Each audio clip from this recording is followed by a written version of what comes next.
Good morning and welcome to today's edition of the Daily Stand-Up. My name's Lee Henson, president and founder of AgileDad, and without any further ado, let's get started. This past weekend, I had a very interesting endeavor that my sons and I took on. We had the opportunity where we were asked by my beautiful wife to build a box. Now, I want to be careful because build a box sounds so easy and just simple, and we're like, okay, what does this box need to do?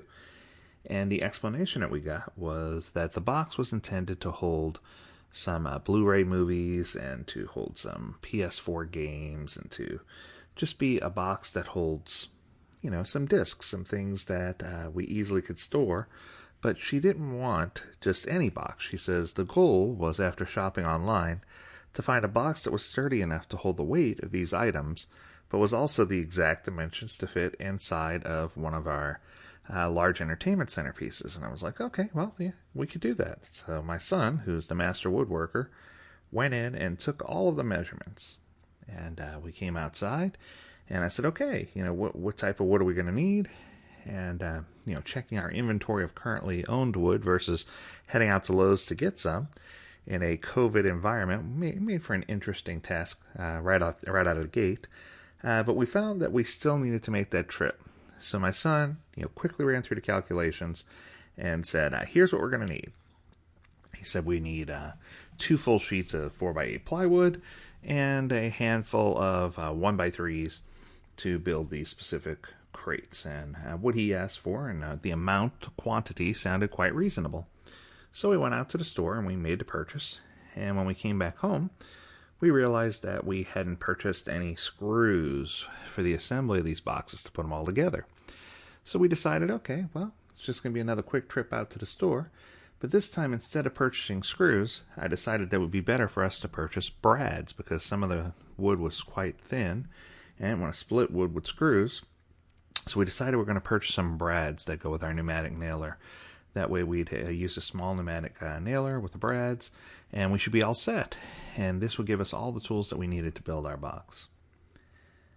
After returning home from a second trip out to the hardware store, we discovered we had everything that we needed to start the project. So we got excited, started measuring. I said, all right, let's draw it all out on paper real quick first. I said, what are the dimensions? And he drew the dimensions for me. I said, now, are those the outer dimensions or the inner dimensions? And his question was, why does it matter? My answer was, the outer dimensions are great, but if for some reason it doesn't hold like 2 Blu-ray discs across or 2 of a game, PS4 game across, it wouldn't make sense to build it larger because then you'd have this extra unused space inside of the box. And he said, well, that makes sense, but I'm not worried about that. He says, Mom said she wanted to fill the space in the cabinet. I said, yes, I agree, but I don't want to fill the space with waste. I don't want to have wasted space. So let's remeasure and make sure that we get a good inner dimension. We measured, got a good inner dimension, and we were good to go. So next, I said, how many of those boxes do we need to build? He said, well, we need to build 3 of those boxes. I said, are all 3 shelves exactly the same size? He said, I didn't measure. I'm assuming they are because it's the same entertainment console. I said, with that being said, I'm assuming they're not. So he went back and measured, and sure enough, the other 2 shelves were different sizes, specifically depth. What was interesting is the backing on this particular piece of furniture that we were working with was not quite stable and leaned in. So what that quickly told me was that every one of the boxes was going to have a little bit different dimension, which made it really interesting.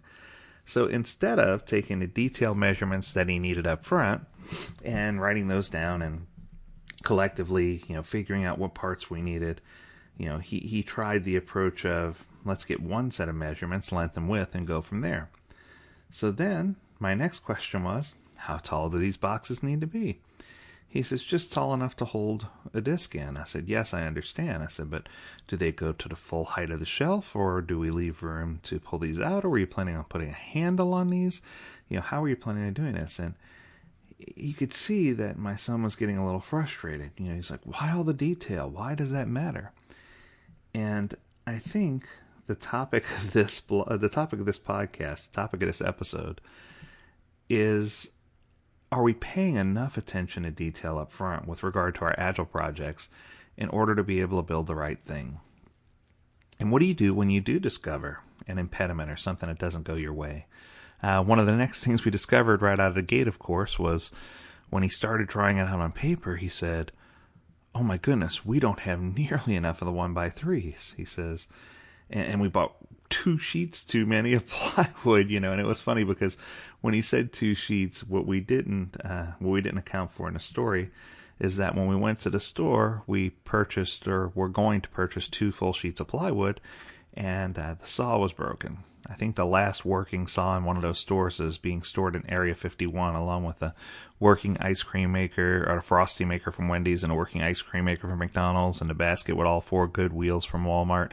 I think all those items are stored somewhere in Area 51. But so of course they didn't have a working saw, so we spoke to a store manager who promptly let us know that we could buy half sheets, and that he would discount the price of the half sheets or the quarter sheets down to what we needed. And that worked out awesome. So we ended up buying half sheets, and it served our purposes and did well. But we realized that we only needed 1 full half sheet plus a small portion to do the job that we needed to do, because he had miscalculated and thought that we were building the sides, front and back, out of the same material, when we were just going to make the front and back solid and make the sides out of some strapping that we're just going to go across, some simple strapping. And what we quickly discovered is that the request for the work, the request for bring me a box or build me a box, oftentimes when we go into the workplace, that's exactly the type of request we get from our product owner, from our product ownership group, from our leadership, from our stakeholders. And to them, the only logic that they have is that the box is functional, that the box is attractive, and that the box will be used by the constituents who asked for the box. Never do they take into consideration how much weight the box is going to need to hold, how much is it going to have to support, what is the box going to be used for, how tall does the box need to be, what is the functionality of the box. And I think this all takes me back to the importance of both understanding your persona and understanding the user journey about how the desired box was going to be used. And while this is a very simple story and a very simple application, many people who are traditional project managers would have asked, well, why didn't you do all those calculations up front? Why didn't you create a document and have it all drawn out, and create a parts list and eliminate risk and only have to make 1 trip to the store? And I think part of the journey was discovering just how we were going to build this box, and by incrementally building it and making changes and adjustments as necessary, we wound up with 4 perfectly fit boxes that were functional, that were large enough to do the job, that had exactly the right amount of space, and that had 0 waste. And it didn't take us any longer than if we would have drawn up all the plans up front and done the things that we did before. But the end result was the difference. And I think you've heard me say 1,000,000 times that we should learn to focus on outcome instead of output. And in this case, the outcome made my wife very, very pleased. And the output was something that, while frustrating to build, we came to a good understanding of what we could have done better next time, and how we could have optimized a little more of the process, and even eliminated more waste.